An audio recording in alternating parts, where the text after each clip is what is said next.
it is upon every single one of us to put our bodies on the line, whatever that means for us. So this is a moment in time in which we have an obligation to check our privileges. Hello, my name is Stanley Heller. Welcome to the Struggle Video News. We're going to begin with some video from Yemen. This is a rally in Sanaa, Yemen's capital, one day after Biden attacked Ansar Allah forces because of their attacks on shipping because of the genocide in Gaza. The rally is immense, perhaps 1 million people. The chants are translated as, "We do not care, we do not care, we do not care. Make it a grand world war. Our hearts long for rifles and battle. By God, living like this is forbidden to me." Realize the Yemenis fought Saudi Arabia to a standstill in a war that extended 7 years. The point is not to glorify Ansar Allah or the Houthis, as they're better known because of the name of their ruling family. These are pretty reactionary forces. They've done some awful things to immigrants. We just want to make the observation that Biden doesn't seem to have intimidated these people. Biden launched 3 more attacks on Ansar Allah forces and put the group back on the terrorist list, which could mean more suffering, more starvation for the Yemeni people. The alternate idea of telling the Israelis to cease fire probably never occurred to warrior Biden. January 13th saw demonstrations worldwide for Palestine with demands for ceasefire. Organizers in Washington, D.C. claimed 400,000 marched.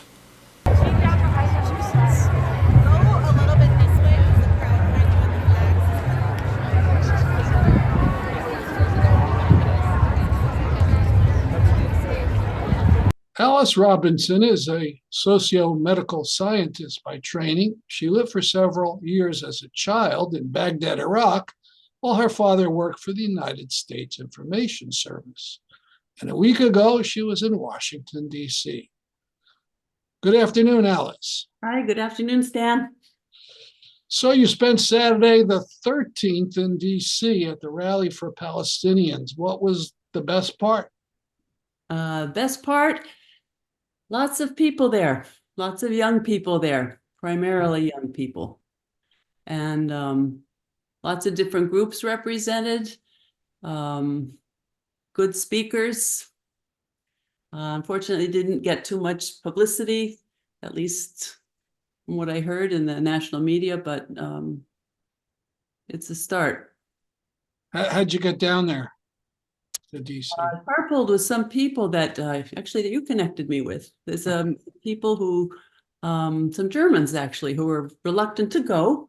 Well, they did go, and they felt very strongly about how Germany is handling things, particularly supporting Israel and wanting to testify before the international court. So they were pretty upset about that. Germany testifying for Israel against the charges of genocide. Against the charges of genocide, yeah. So, yeah, I think we're all very happy. I went with a friend of mine from many years ago who's also a human rights lawyer, and she did some work in Egypt for a while. So she's a longtime activist. Mm. So could you get a good sense of who was there? Did it look like most people were Middle Eastern or Muslim, or was it just hard to tell? It was, I think, primarily brown and Black people and some white people in there. Uh-huh. I think mostly Middle Eastern. People I talked to a lot were from Palestine. The speakers, there were quite a few speakers, Palestinians, speaking about their experience with their family members being killed. People had signs listing the names of their family members who had been killed. Mhm. So very, very personal to a lot of people there. And I'm sure they had a lot of anger, but there was, it was a very peaceful demonstration. We were at the Freedom Plaza for many hours until the speakers came on, and then we walked to the White House. That was Where's the Freedom Plaza? it's on Pennsylvania Avenue, I think. Oh, It's Martin Luther King. oh, near where the statues are for Martin Luther King. Yes, yes. I see. I didn't realize that that name. Yeah, so the rally was organized by all these very large Muslim organizations, but also Answer was listed as a national partner. So what were some of the signs that most impressed you? You took a lot of pictures and we're showing them here as we speak. Which ones do you recall that got a good point across? Pretty much all of them, but there were many signs about killing children is not self-defense, killing doctors is not self-defense. So people are paying attention to the charges of genocide and the response by Israel. So those are good points. There were people, Jewish people that had signs. There was people that had signs like you don't have to be a Muslim to stand up for Muslims. You just have to be a human being and care about other people. Right. And then, some signs, of course, critical of the U.S. support, which is really, that's probably my main reason. Is like there's lots of conflict in the world, but this country is supporting Israel. And How were the feelings towards Biden? Were there signs about that, or? Yes, and when you talk to people, also people I was with do not want to vote for Biden. I personally do not want to vote for Biden, and so we had a discussion about that. We decided that if you're in a blue state, maybe okay, you don't vote, but if you're in a purple state, you have to vote. Yes, and there's Biden was referred to as Genocide Joe, and there was another name for Blinken, Bloody Blinken or something. A lot of criticism. We saw on the news, or I read in the news about how, Biden asked Netanyahu to go easy on the Palestinians a few weeks ago. And then the next day authorized more tank weapons or gave them more tank weapons. So that, people are hearing and, we're aware of that. A lot more people, I think, are aware of that, young people. And going back to signs, you carried a mech banner about hospitals. What did it say? It was about restoring the hospitals, which have pretty much been totally destroyed. There was a very good speaker, a Palestinian pediatrician who spoke, and he gave some numbers about, he was talking about what happened in Palestine recently. He mentioned there were 437 doctors that were killed, that at Al-Shifa Hospital, 1,000 patients were killed when they couldn't evacuate them quickly enough. So this is not self-defense. Killing doctors is not self-defense. Clearly, targeting snipers, professors and journalists. There were also signs, about the journalists who had been sniper killed. Yeah. So were the speakers at the beginning or end of the march? Pretty much all along. During the whole time, it was a really cold day. A lot of people were getting very cold. Towards the end of the day, Cornel West spoke. Palestinian brothers and sisters.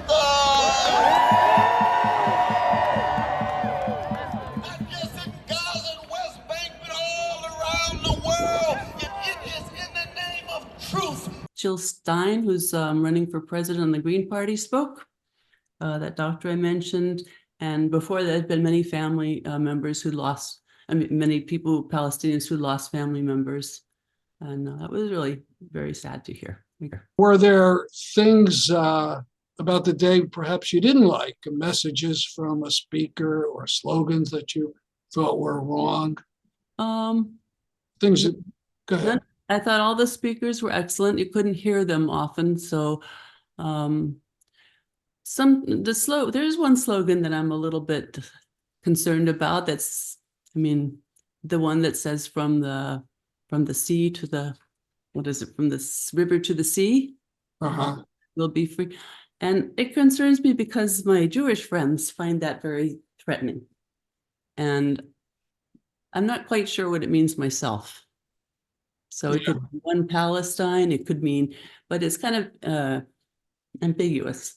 So that's the only one. Yeah, up in a couple places, what we did is we said from the river to the sea, justice and equality. That's great. You know, meaning that's what we're talking about with one state. Yeah. Not anybody being superior. But, you know, I suppose some are so angry about the treatment that they would like a darker solution to things. But I'm glad I went. We're all glad we went. It's like, good. Well, thanks for speaking with me. thank you, Stan. Demonstrations took place in over 100 cities around the world. In London, there was over 500,000. These are photos from Dublin, Ireland. Thousands also rallied in the north of Ireland in Belfast.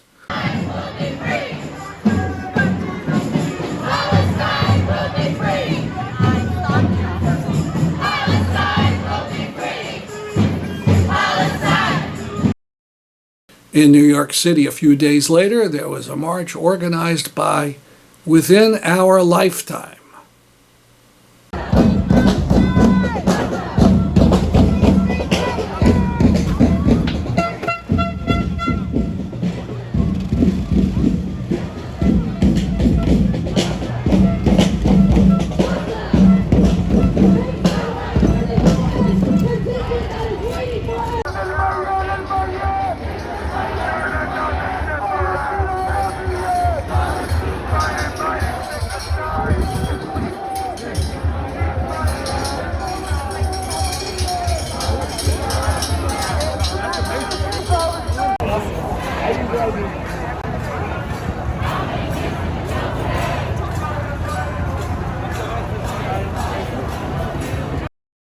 In Windsor, Connecticut, Mayor Nushette Black-Burke, in her Martin Luther King Day speech, mentioned she was for ceasefire in Gaza.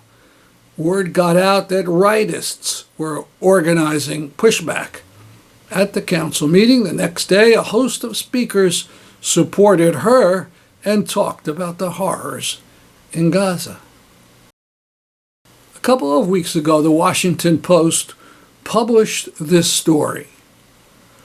It quotes an anonymous U.S. government official who said, "We have information that continues to support our conclusion that Hamas and Palestinian Islamic Jihad used the Al-Shifa hospital complex and sites beneath it to house command infrastructure, exercise certain command and control activities, store some weapons, and hold at least a few hostages."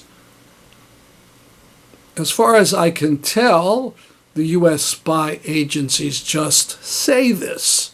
If they showed the Post reporter anything like evidence, it's definitely not shown in any illustration in the article.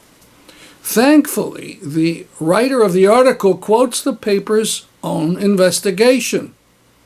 The Post's examination, which included an analysis of open-source visuals, satellite imagery, and publicly released IDF materials, found, among other things, that rooms connected to the tunnel network discovered by the IDF showed no immediate evidence of military use by Hamas, and no evidence that the tunnels could be accessed from inside hospital wards. In other words, the official U.S. assessment about the tunnels isn't worth a barrel of warm spit. Congress, as you know, bows down to the military-industrial complex and the lobby for Netanyahu. Senator Sanders attempted to require an in-depth report on how Israel is using U.S. weapons. but he got only 10 other votes. These are the 11 who voted for it.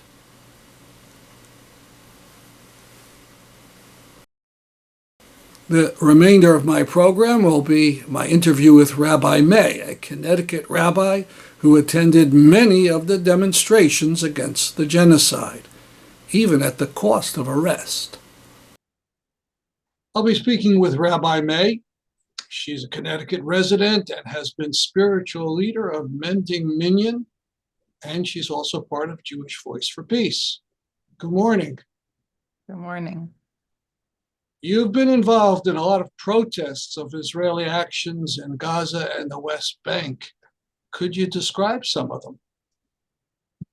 Yeah, so we were reflecting, and I guess my first action that resulted in arrest. So one of the larger actions I took was actually in mid-October, maybe on October 18th. It occurred in the Cannon Congressional House building in Washington, D.C., where many folks have their offices, and also it's the hub for media on the Hill in DC. And I believe at that point it was the largest, I think like there were two actions that happened, right? There was a big rally outside, and then simultaneously while that rally happened, I think close to 500 of us occupied that rotunda in the Cannon Congressional House building. And we called for a ceasefire, right? At that point, a ceasefire and a call for a ceasefire wasn't as universal as it has become. And so that was our first and immediate demand. And so we brought Jews together from Jewish Voice for Peace. I believe there was representation from If Not Now and affinity groups from many different organizations.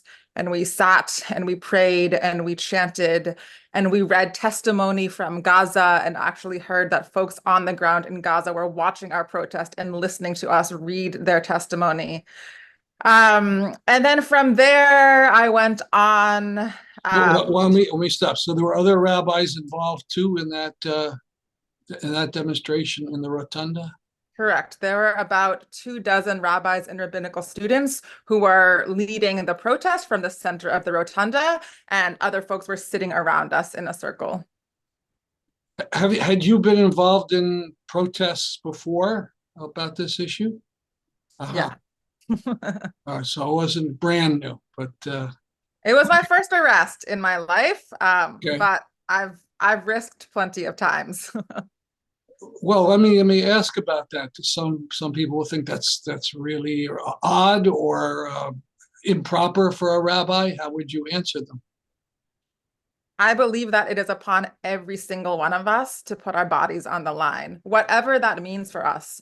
So this is a moment in time in which we have an obligation to check our privileges and to ask ourselves, what risk can we take that's just a little bit outside of our comfort zone? Palestinians are asking us to do everything that we can to save lives, which I want to say is a Jewish value, right? There's a Jewish value of pikuach nefesh that we must save lives at any and all costs. So it actually is very rabbinic of me to do that, right? To heed the call of Palestinians in order to save lives. And for me, in my risk assessment, I was able to put my body on the line and to risk and then take a rest. And, you know, for anyone who's listening to this, if that feels scary to you, I think it's important to sit with yourself and ask yourself why. Ask yourself, what risks can you take? You know, for most of us, we cannot even fathom what Gazans and Palestinians are enduring on the ground because it's just so very far from our lived experiences and anything we've ever had to endure. So I think it's important that all of us ask how we can take action in this moment.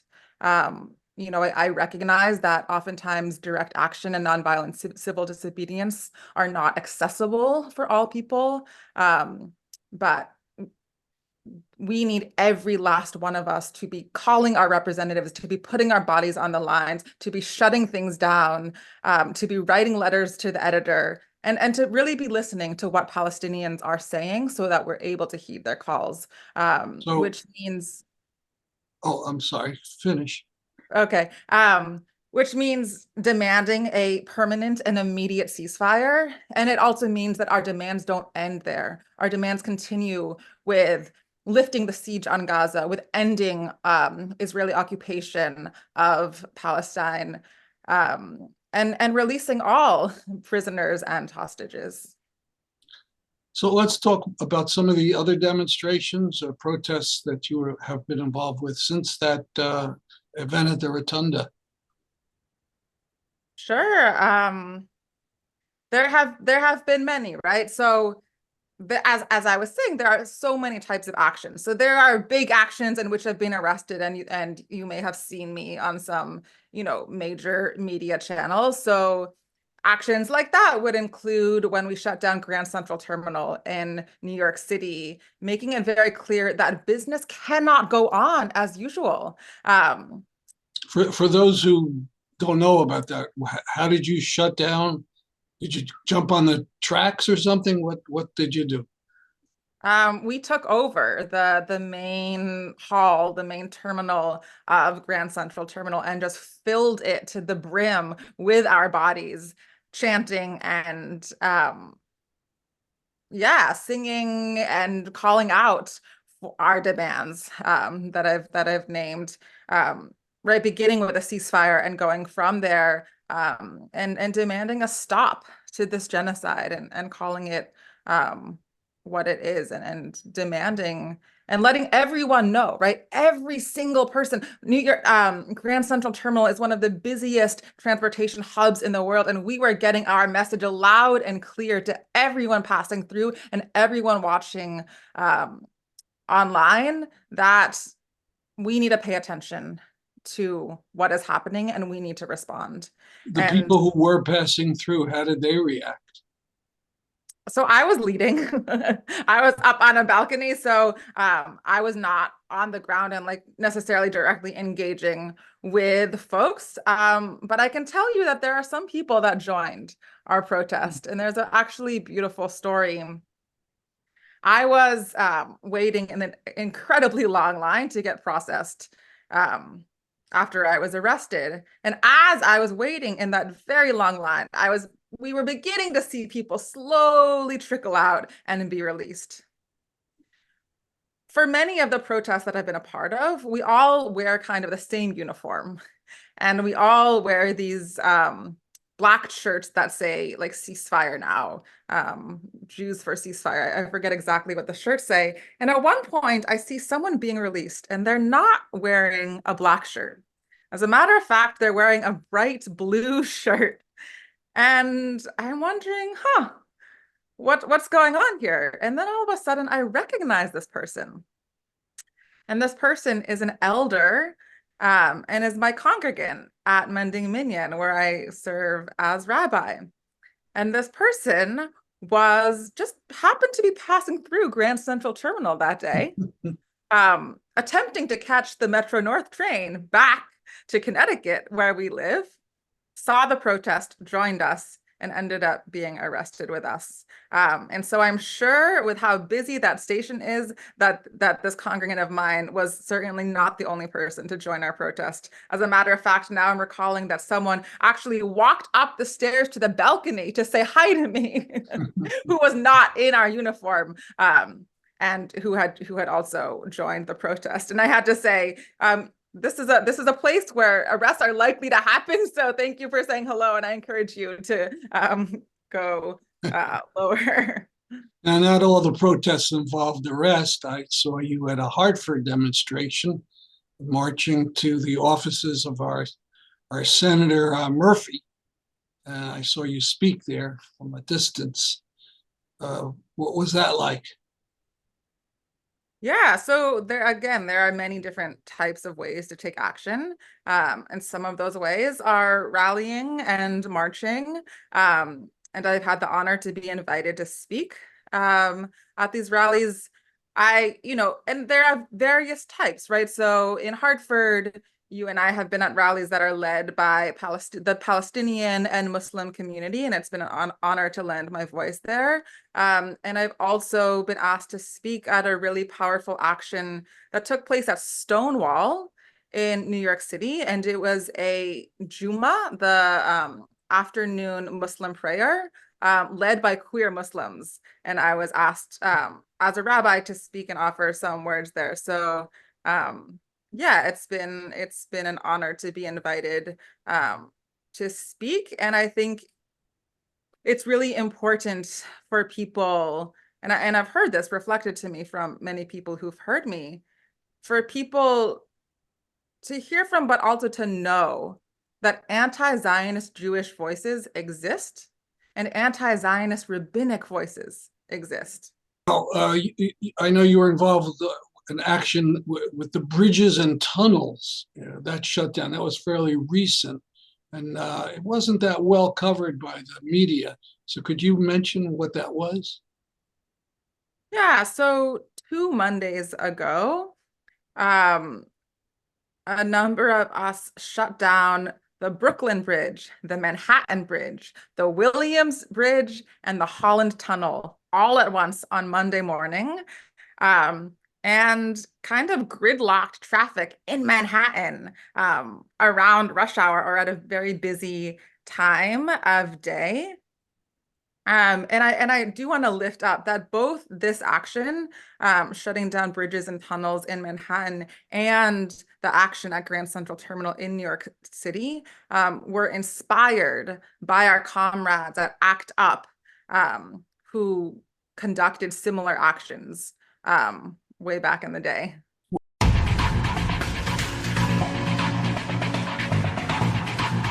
That's our program for today. Hope to see you next week. My name is Stanley Heller for the Struggle Video News.